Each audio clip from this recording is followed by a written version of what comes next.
กำลังใจนี่คือการให้ของพ่อดอนนี้ลูกจะจดจำสิ่งที่ดีๆถึงแม้วันนี้พวกลูกจะจากไป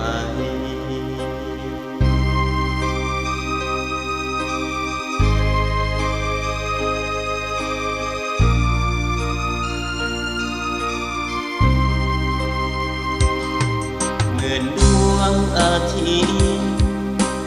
ที่ได้ส่องแสงทุกเช้าและแลงพวกเขาอยู่ร่วมกันจนเทิงจุดนี้6 เดือนและ1 ปี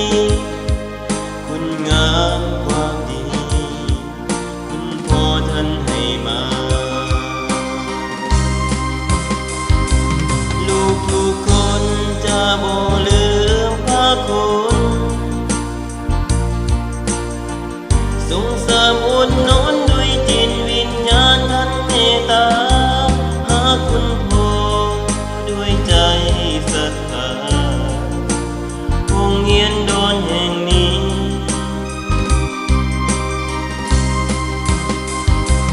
ลูกของพ่อจะบ่ลืมบุญคุณส่งเสริมอุดหนุนเป็นลูกพ่อดอนตลอดมารักคุณพ่อหาสิ่งใดจะเปรียบพานะพ่อ